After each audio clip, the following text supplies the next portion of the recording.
Electricast.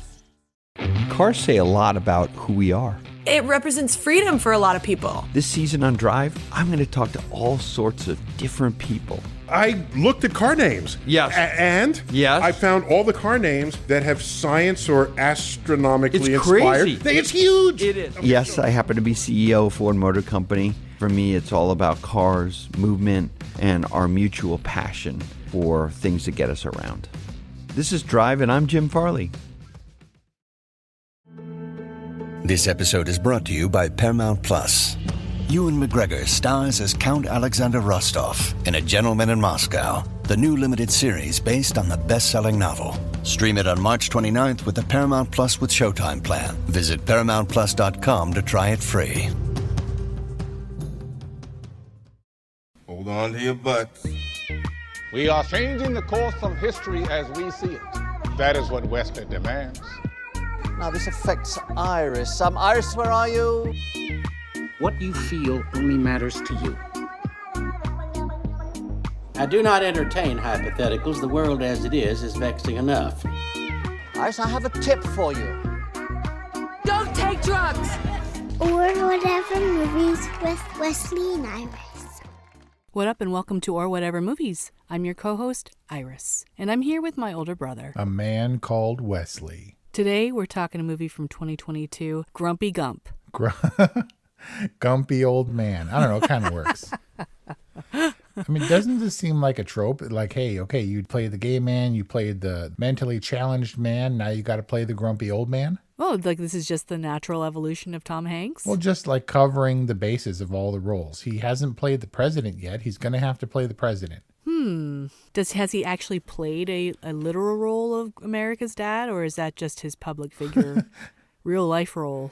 Yeah, the nice guy. He played a senator in Charlie Wilson's War. I mean, he might as well have been. This movie felt like it was directed by Clint Eastwood. With all of that. Right? And it feels very sterile. It feels like Apple TV, like all clean and stuff, even though it's wintertime.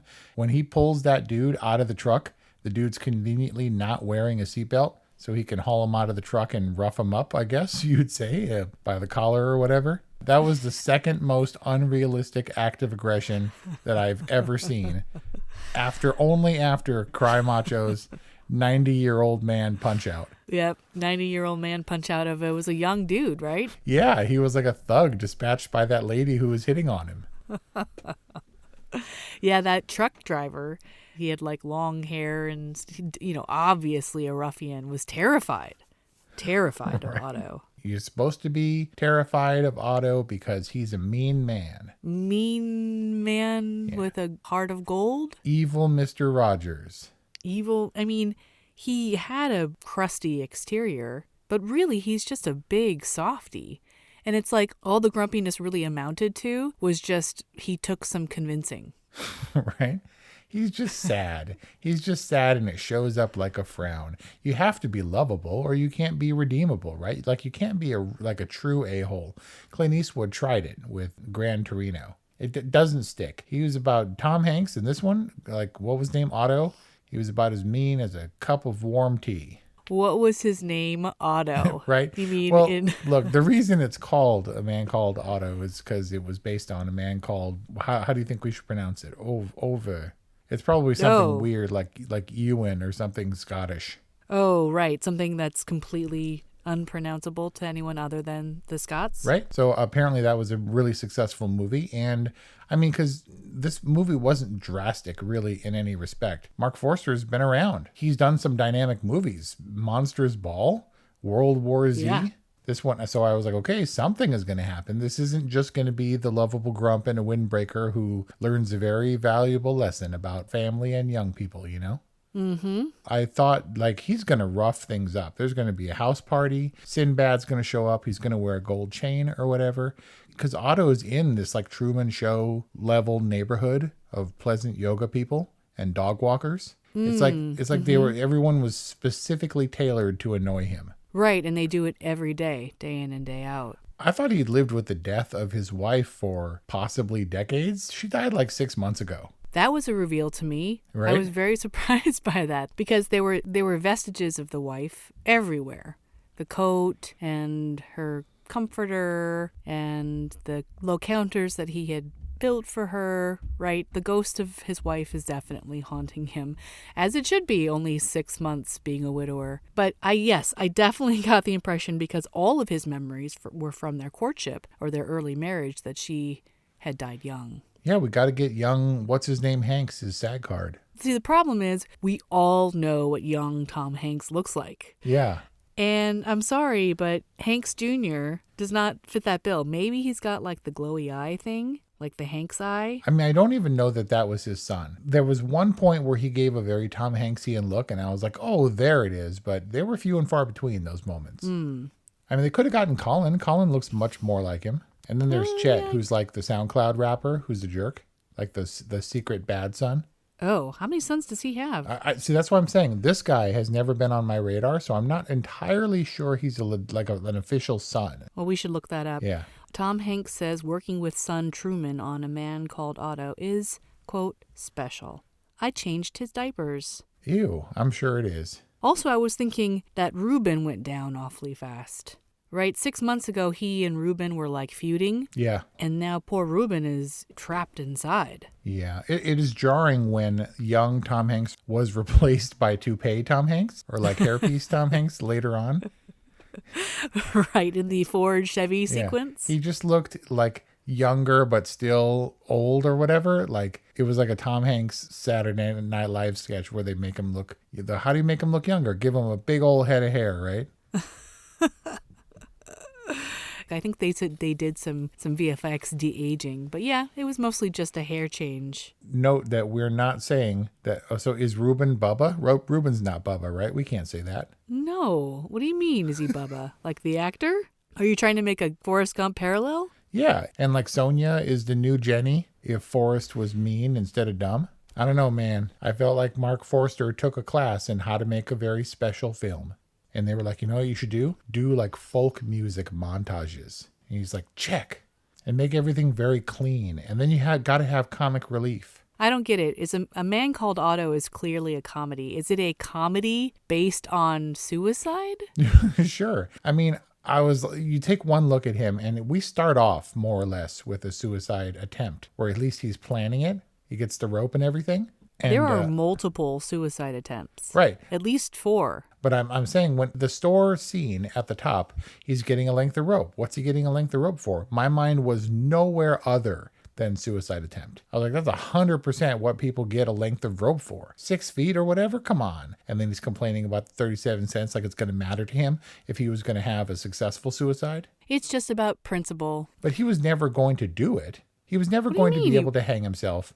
But he kicks the table out from under his feet. I'm saying this movie went much farther than I expected with a suicide attempt. I thought he was going to go all Brooks from like Shawshank Redemption and climb up there, but then be saved or whatever, because someone irritating needed his help and then he saw the good in life or whatever. But he actually hung himself. It was a successful hanging, just not a successful suicide. Right. That's pretty dark for the beginning of a Tom Hanks comedy star. Yeah, especially when everything is so pleasant outside and the neighbors are so agreeable. He was just a stormy little rain cloud in the golden afternoon. I mean, do you think that Mom would have come out of this and been like, it was cute? Yeah, Kelly's mom was like, this is a good movie. When she says, no, Mr. Otto, you can't use my phone because you're mean. Oh, like we're teaching like morals and how people need to be boundaried and hold those boundaries? I don't know. I feel like I've seen so many of these lovable, irascible, old coot kind of movies that I needed a thing. I needed a thing to make it good. The thing was the suicide. That made it edgy. I guess. I mean, didn't they have those kinds of themes in Hallmark movies? It felt very Hallmark to me. Probably because of the clean, toothless nature. Well, specifically because of the terrible Casio keyboard score. It was like Uncut Gems up in here, except nowhere near as dramatic. I mean, the score was like so unmemorable to me. Really bad score, dude. I guess it was, of all the things that bothered me, it was among the least. Sonia said it best. She said it pretty late stage in the movie when she said, you're really bad at dying. I feel like if you can't kill yourself, as Otto clearly can't, you gotta lack some imagination, right? Like he's also like Clint Eastwood in Gran Torino. He's like the old dude who knows about tools and has a tool for every occasion. You got to learn how to use them and put them back where you got them and stuff. He probably has a big propane tank in there somewhere, right? Like just blew up his house? I think it's not that hard. Either open the valve in the car or something. He tried multiple ways and just can't get it done. Yeah, I mean, everyone other than the first one, right? He could have stood his ground and been run over by the train. And I'm not sure exactly what was stopping him. It was like some kind of embarrassment or accountability to other people. Like he couldn't further traumatize the group of people on the train platform to kill himself. Or like he couldn't not answer his door, even though Right. he had the shotgun under his chin. Yeah, well, because deep down at heart, he's a helpful person. He's just built up a crusty exterior to keep all the joy and the light out. But was the message or was the arc and the takeaway for Otto that he had usefulness, that he was useful? Or was it that he had family in his neighbors across the street? I think he had maybe usefulness is a curious word. It's a pretty good word. Just he had skill and experience. He was a useful, productive neighbor for them to have for the most part. But why They needed people... an abuelo? Yeah, but even the news people, like they were relentlessly friendly. Marisol y Tommy, they were like, we're going to be your friend. We're coming over all the time, even though you clearly don't like us or don't want us around. I get it. I guess his wife just died, but was he a completely different person? I mean, he was grumpy enough to have the falling out with Ruben, but apparently, which was also relatively recent. But just like the have fun on the cake, was that sarcastic? Did nobody know him at all? It just showed how little they knew him. I think they were subtly mocking him, right? When he leaves when he huffs out of the retirement party, right? None of them are shocked. They're like, well, there goes Otto. Right. And then they go resume their, it must have been sarcastic because Otto's not going to have fun whether he's at work or not, retired or working man. When pork tenderloin guy, when he invited him to lunch, was that real? Who invited Jimmy to the guy lunch? said, if hey, you want to come over for lunch? Got the pork tenderloin or whatever. And he's like, Rah. Like you don't want to invite people that are bad into your home or that are, it feels like they were just so relentlessly trying to get Otto to be fun or lovable. They felt like NPCs, like they're popping up and just like, I'm friend. And he's like, no. So it's setting him up so he can knock him down. Like real people learn to avoid the town grump and just cross the street and walk on the other side when they see him. Dude, Pennywise strolled into that party and nobody was terrified? Which party? The clown. Oh. You mean at the hospital? Oh, horrific. You mean you were horrified by just the clown itself? Yeah, and all the kids were like, yay! Yeah, I don't know how anybody like modern day thinks that's okay. Everyone's afraid of clowns now. And by modern day, wasn't Gacy killing people in the clown costume like in the 60s? Or was that 70s? I mean, I think it was like in 1980 or something. We're past the clown thing, people. Yeah, I wonder if clown colleges are even still in business.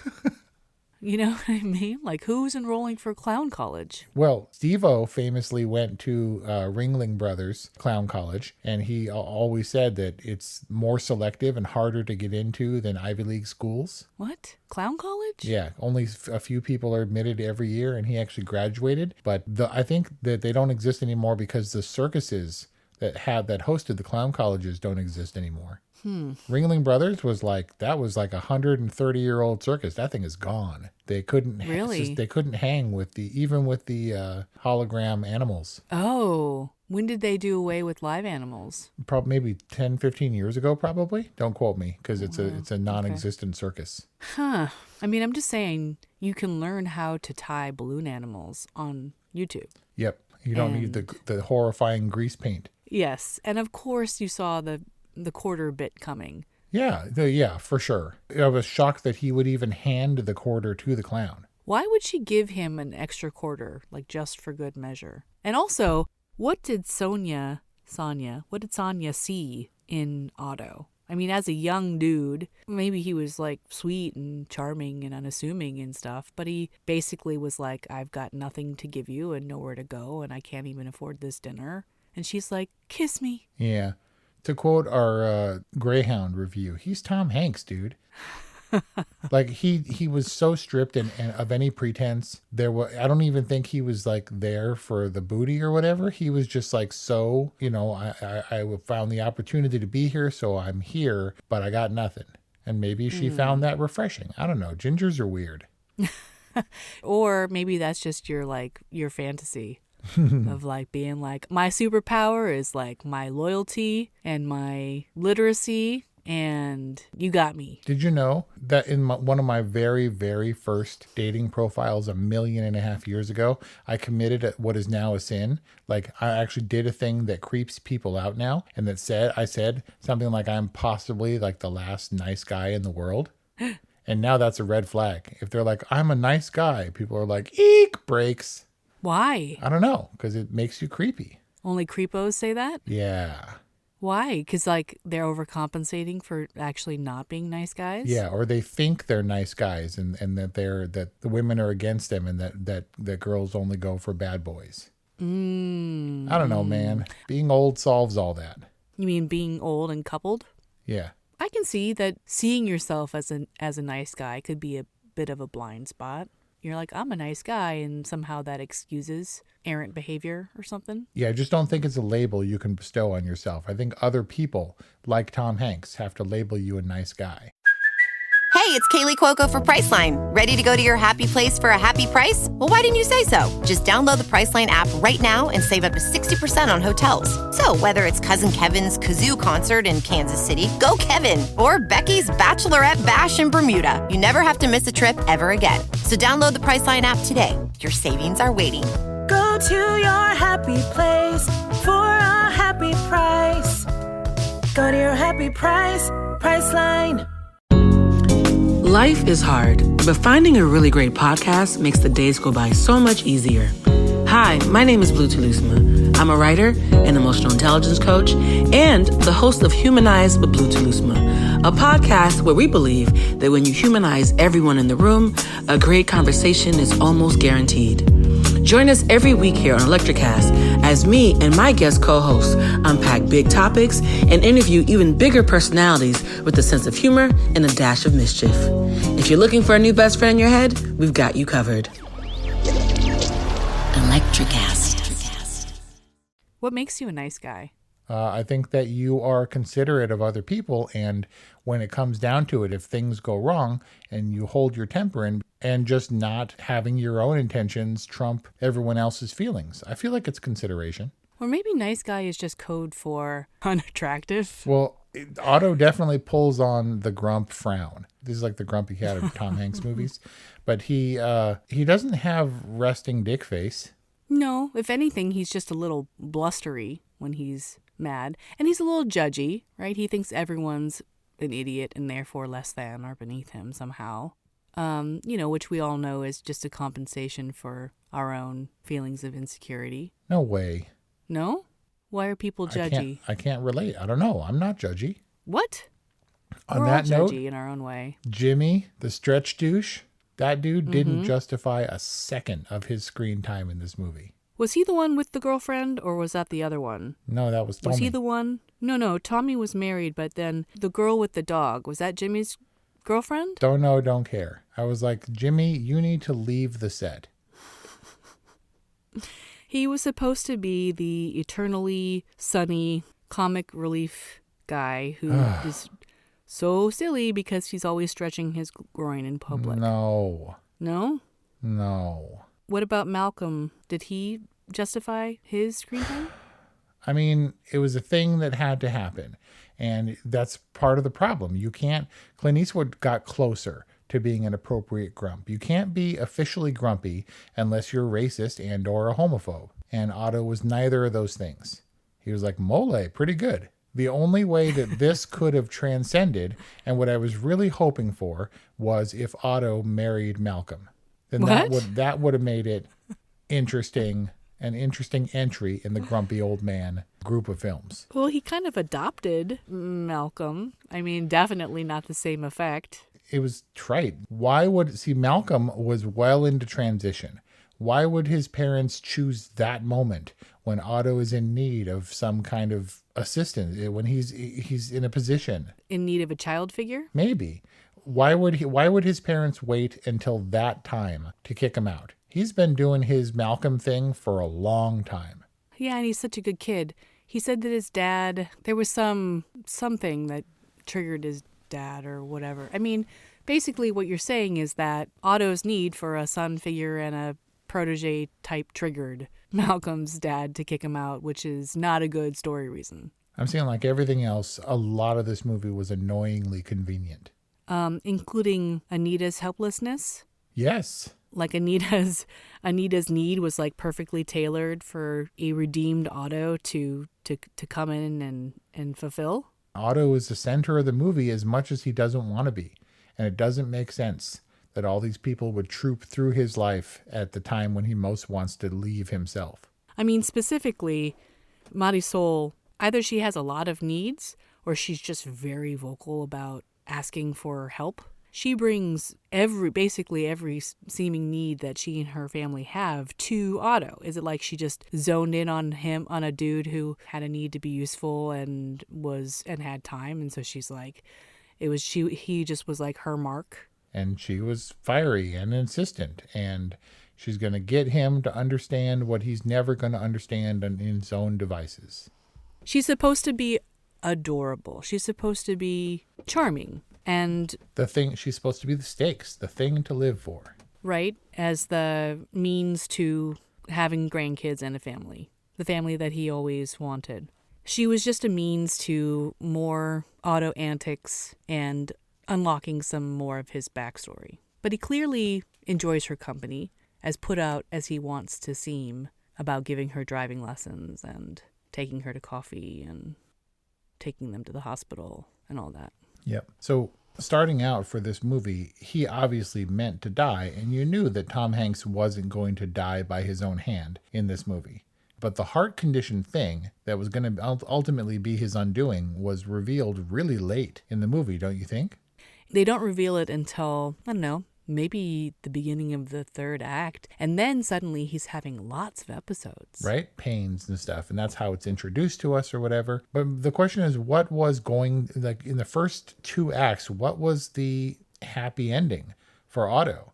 I thought maybe once the thing was revealed, maybe it was dying once the heart condition was revealed, but it was an easy out because it wasn't about finding love. Nobody, Otto wasn't in that place in his life where he goes all grumpy old man and Anne Margaret moves in next door. I thought he was going to be like the Godfather. I didn't think Tomas was going to make it out after the ladder incident. She's so weird. She's like, he fell off the ladder and I must go to the hospital. And he was like, wait, how bad is it? I thought he was dead.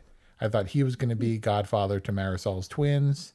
I thought there was going to be some grand, like American Pickle style social media validation and glory where everyone was going to love Otto. And like everyone was going to save him from suicide. Right. And I did think he was conniving enough. I think he did have a future in social media. Yeah, it could be the grandfather blog, like the grandfather you never had or whatever, and teach you how to fix cars and stuff. Grandfather I never had. There's total dad blogs where they're like dudes who teach you how to do stuff like for people that don't have dads, and I'll be like your social media dad. Really? Yep. That's an interesting influencer occupation. Right. But he can't be a suicide coach because he's the worst at it ever. Yeah. That was definitely not his specialty, as handy as he might have been. Despite the foresight of his Dexter-level splatter tent that he set up. You mean for the shotgun? Right. He wasn't going to compromise the resale value on his little condo or whatever. I mean, you just have to get to a really dark and depressed place, I would imagine, to contemplate or to get as far down the road of acting out suicide. He almost had too much, interest, which usually resulted in anger and annoyance, but he had too much interest in people. Yeah. Instead of wanting to break away from them at the earliest opportunity to off himself. Yeah. But ultimately he dies, which, as I predicted, was the only resolution for Otto, I guess. Because even if he survives, do you move away from suicidal tendencies? Like if you get to that stage, can you have a happy life without assistance? And he was definitely too old for therapy. Old people don't believe in therapy. Yeah, old grumpy people certainly don't. So he got what he wanted, and by not offing himself, he avoided hell. Oh, so all worked out. Yeah. All right. Nice, tidy Apple TV style Mr. Rogers neighborhood package. So you thoroughly disliked A Man Called Otto. No, I mean, it's Tom Hanks, dude, and I didn't hate it or whatever. It just felt like one of those movies where it's a Tom Hanks movie and he leads. Tom Hanks is the best thing about this movie, but it seems like a movie that, we have this successful movie about the grumpy old man. Who can we get? Well, Tom Hanks is getting to grumpy old man age, so it's time for him to do it. It was kind of a half-assed movie built around the star power of Tom Hanks to hang it on, to make money off of the rights to the other movie. That was successful. Why wouldn't this one be? But it was kind of half-assed. Like if Otto was a real guy, like if this was a biopic, he would be disgusted at how lazy the team was who made his movie. He was fine, but I couldn't really believe him as a morose, hateful character. In that way, it's similar to My Big Fat Greek Wedding, also produced by Rita Wilson. Yeah, and Tom Hanks. And Plato, and a massive, massive success, but it was kind of based on this one gimmick. Greeks are wacky? Of a wacky Greek family, or maybe even just at a more general level, a wacky immigrant family. And you kind of excuse the wackiness. You accept the wackiness because of its foreign context, and also because our main character in Nia Vardalos was kind of somehow like separate and apart from it, and therefore very relatable to us. Yeah, she was the middleman. I don't know what the right word is, but John Corbett was definitely the fish out of water. She was the segue or the bridge between the cultures. Right. Familiar enough, but still, she was the gateway drug. And also a movie that families can get behind and say, oh, isn't it cute? Because it gets all of its edge from wacky otherness. And similarly, A Man Called Otto is a little gimmicky, right? And Otto's grumpiness becomes pretty one note, and everything is pretty convenient to either like trigger his short fuse or, mock or poke the curmudgeon, or to give him an opportunity to shine and show the really good-hearted person that was deep inside. My Big Fat Greek Wedding, the moonstruck of its decade. So Mark Forster, no stranger to action, to drama, even to horror, managed major motion picture budgets and filmmaking at major scale. Tom Hanks, one of the biggest stars of our day. Tom Hanks and Rita Wilson, track record producers. What happened with A Man Called Otto? And this is assuming your negative review. Maybe you liked it. I think they were trying to check the boxes really cleanly. Like, how could we go wrong? We have a pre-existing foreign movie that we're basing this on, and that did well, and we've got all the feel-good stuff in place. I just don't know that the World War Z dude was the dude to do it. It felt like a pasteboard of, not romantic comedy, but of feel-good comedy redemption kind of movies. And Otto was thoroughly out of place, and it wasn't like, but we needed him to be in place or whatever. He was such a floppy fish. Like it didn't make sense. It didn't feel right. Like he was the absolute last choice in the world for those people to choose as a babysitter. I really thought that the alarm thing was going to pay off. Like, why did they ask him to babysit and then set the alarm? And then the alarm didn't go off and nothing went haywire. I don't know, man. I think the most relatable character in the movie for me was the cat. And similarly, I was just kind of bewildered all the time. Like, why is everyone so mean? And then I was like, this looks like a nice place to sit for a while. And I just bared with it and completed A Man Called Otto. That's my takeaway. I would say, I don't know, boring maybe? How we can give Tom Hanks movies a boring? We've seen it before with Gran Torino and About Schmidt and all of these grumpy old men movies, including literally grumpy old men. Like he said, my life was black and white before I met Sonia. She was the color. And I think like that line would be on the poster. And I think they went with that and like tinged the movie appropriately and had color all around him and the Skittles neighbors and he was just a Tootsie Roll. And he doesn't belong in that candy dish. Man, how's that for completing that metaphor? Wow. I was going to say a Whopper, but Whoppers are kind of awesome and not at all difficult and chewy and out of place. And your rating is? Give it a whatever. But it didn't make me mad. And I like watching Tom Hanks, but I couldn't recommend it really. And there you have it, a whatever from Wes, and like a borderline boring for Iris. Kind of sad to say, but it doesn't mean that it was bad. But we'd love to know what you think. 818-835-0473 or whatevermovies@gmail.com. If you enjoyed this discussion on A Man Called Otto, check out our other Tom Hanks discussions, including News of the World, Greyhound, Forrest Gump, or whatevermovies.com, or wherever you get your podcasts. Thank you for following us on social media at Or Whatever Movies, and thank you for supporting us on Patreon. We couldn't do it without you. Thanks for listening. We'll see you next time. Hey, it's Tim from 50 Years of Music with 50-Year-Old White Guys, the comedy podcast you had no idea you needed. Join Ben, Jeff, and me as we continue our musical road trip back through the years and around the globe. See, just when you thought all white guys were like Joe Rogan, you come across 3 educators trying to remember when we were cool. 50 Years of Music with 50-Year-Old White Guys. Electricast. Hi, I'm Lessa Cadet, host of Her Extraordinary Life by Design podcast, where we celebrate women who are shaping their lives one extraordinary day at a time. I speak with women from all over the world about what they do and how they are passionately pursuing their dreams and creating meaningful impacts on their communities. So come join us and learn about all there is to learn about these extraordinary women. Electricast.